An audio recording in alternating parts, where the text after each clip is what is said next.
1. Which tutoring strategy best reflects adult learning principles during a skills-based lesson? A. Delivering all content through lecture. B. Engaging learners in real-life application tasks. C. Requiring memorization of full chapters. D. Limiting all activities to written worksheets. 2. When evaluating learner progress, which tool provides the most accurate measure of mastery?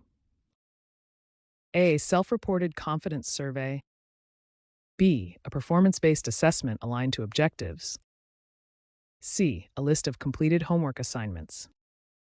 D. A single multiple-choice quiz. 3. During a tutoring session, what communication technique ensures learner understanding? A. Asking open-ended checking questions. B. Speaking rapidly to save time. C. Avoiding questions to reduce interruptions. Giving instructions only once. 4. In curriculum development, which step ensures alignment with learning objectives? A. Selecting activities before defining outcomes. B. Creating assessments first without standards. C. Aligning instructional materials directly to the expected competencies. Writing lessons without referencing learner needs. 5. Which mentoring approach best supports new tutors in building instructional confidence? A. Providing regular feedback based on observed sessions. B. Allowing new tutors to work independently without review. C. Assigning only administrative tasks. D. Withholding feedback until the end of the semester. 6. What is the most effective method for adapting tutoring instruction to adult learners? A. Incorporating learner experiences into discussions. B. Avoiding learner input to maintain structure. C. Using identical materials for all learners. D. Focusing strictly on theoretical content. 7. Which action demonstrates compliance with tutoring ethics and regulations? A. Maintaining accurate and confidential learner records. B. Sharing learner progress with peers. C. Ignoring institutional guidelines. D. Disposing of records without review. 8. What is the best evaluation method for identifying a learner's misconceptions? A. Assigning graded homework. B. Conducting diagnostic questioning during instruction. Asking learners to reread the text quietly. D. Using only standardized tests. 9. When designing tutoring curriculum, which principle improves learner engagement? A. Building content that connects to learners' goals. B. Limiting materials to dense text only. C. Eliminating interactive components. D. Minimizing opportunities for feedback. 10. During a tutoring session, which communication method maintains a positive learning environment? A. Using encouraging specific feedback. B. Criticizing incorrect answers immediately. C. Speaking in a monotone voice. D. Avoiding discussion to stay on schedule. 11. What is the most effective tutoring technique for supporting metacognition? A. Asking learners to explain how they solved a problem. B. Providing the correct answer immediately.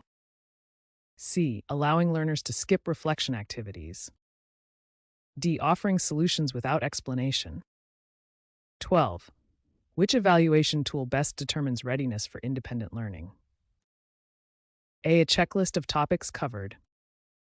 B. A performance task requiring application of skills. A participation score. D. A brief ungraded quiz. 13. In mentoring new tutors, which action promotes long-term professional growth? A. Modeling problem-solving strategies during real tutoring sessions. B. Limiting mentees to observation only. C. Assigning tasks without explanation. D. Encouraging mentees to use guesswork. 14. What is the first step in developing a structured tutoring curriculum?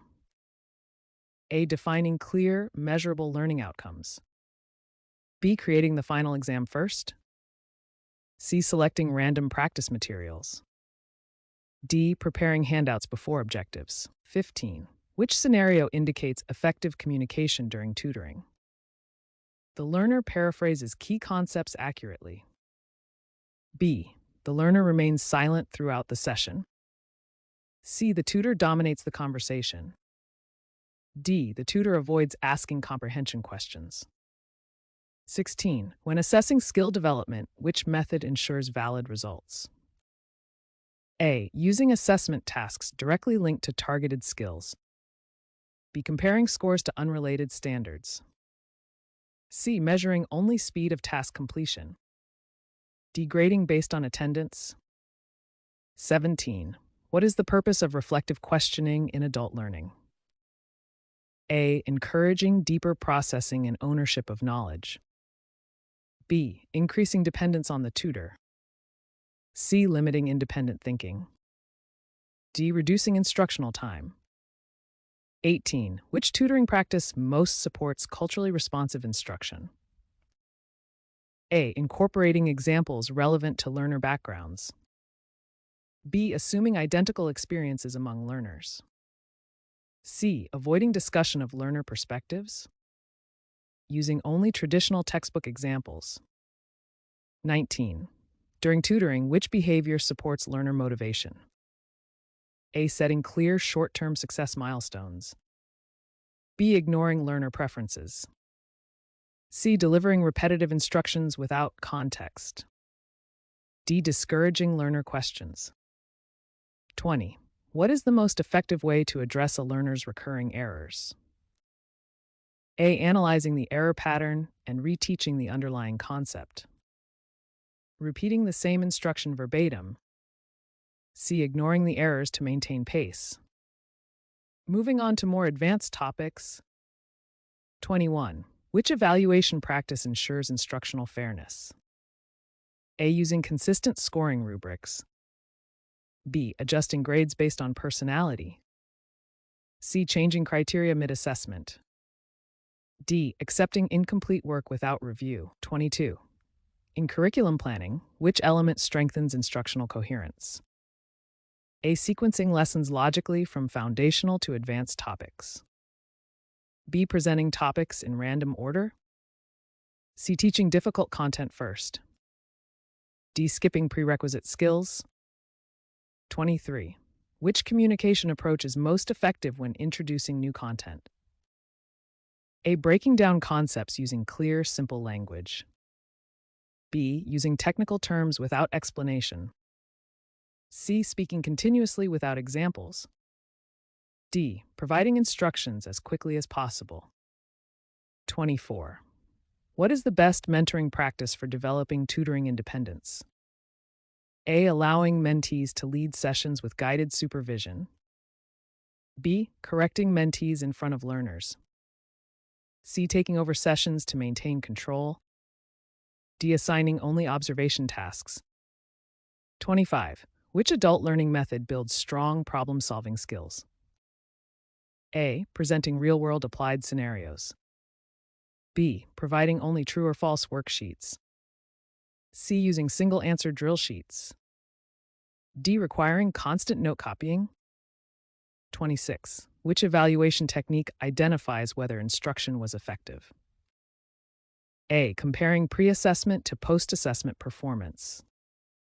B. Asking learners if they enjoyed the session. C. Checking attendance records. D. Counting number of completed tasks.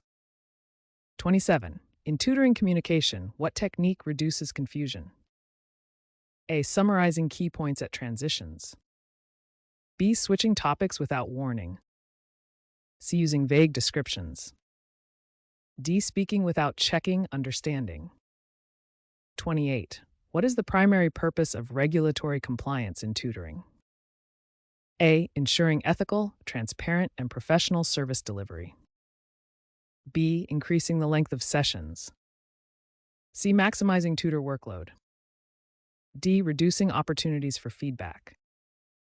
29. Which curriculum development practice enhances learner autonomy? A. Including self-directed learning activities. B. Removing independent tasks. C. Requiring tutor-led instruction only.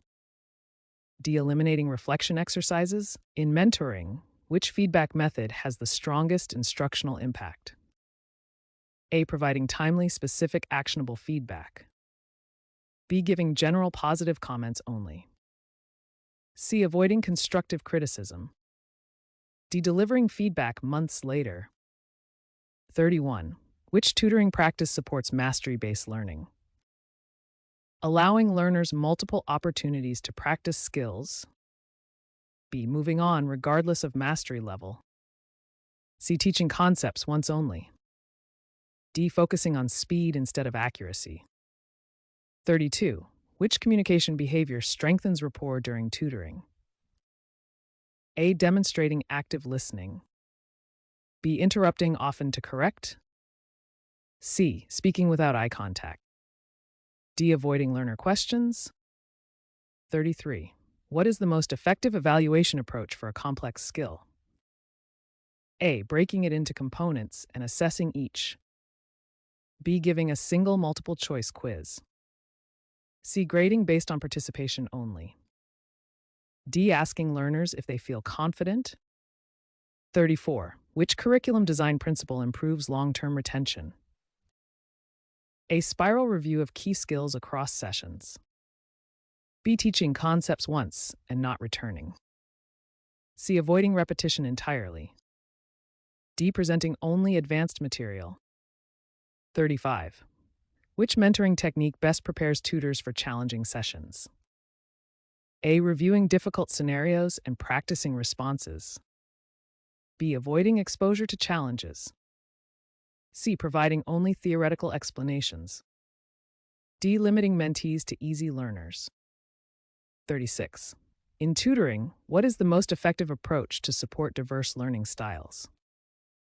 A. Offering multiple modalities such as visual, verbal, and hands-on tasks. Using a single teaching method for efficiency. C. Avoiding varied activities. D. Limiting instruction to verbal explanations. 37. Which evaluation strategy prevents bias in scoring? A. Using clear, predefined scoring criteria. B. Adjusting scores based on tutor preference. C. Giving different criteria to different learners. D. Scoring based on personal impressions.